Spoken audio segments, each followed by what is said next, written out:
มาไทยเอาค่ะข่าวลีลาชิวค่ะเนาะข่าวลีลาชิวอีสานหลานในเมื่อผมมาวันที่3วัน6 เดือนค่ะเนาะวันที่3 วัน 6 เดือน2025ในเมื่อโฟกัสใน9 โมงมีมาสิบ่อยป่านที่เปิดขึ้นเหย้าวันไหนเอาเลยหันข่าวอันพี่น้องลาชิวเขาต่างไว้มันแก่ดังข่าวลาชิวดาซีกันเนาะมันแก่ดังข่าวลาชิวดาซีเกี่ยวกับเรื่องลองลุ่มลองใจลองข่าวอัศยาจังได๋มันแก่ดังดาซีกับนั้นมันต่างไว้มันได้ว่า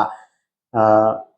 เมื่อผมมาได้พืชปานเนี่ยมาสิบ่อยปานนะครับว่าเนาะสังเกตว่าพืชปานข้อยว่าได้มีความดีเสมอหลาในคันอันเฮากะทบเก็บเป็นในเวียงจังได๋อันอยากให้โน้มมัน2เฮงว่าเฮง5 1เฮงจังได๋ตามที่ลดหย่อนลงมาค่ะเนาะที่ลดหย่อนลงมาอีกหนึ่งถังซึ่งนั้นค่ะเนาะ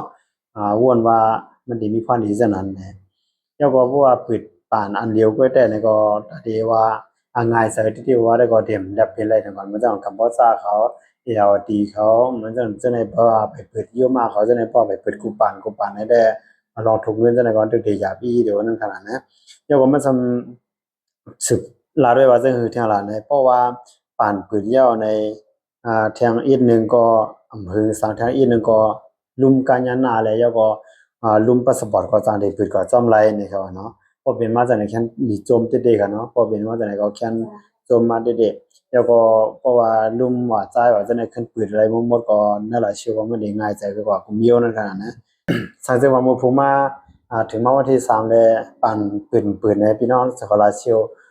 เสื้อฮู้จ้อมนั่นน่ะแต้มปันคอมเมนต์อะไรพร้อมกันนะเอาค่ะมาสุงค่า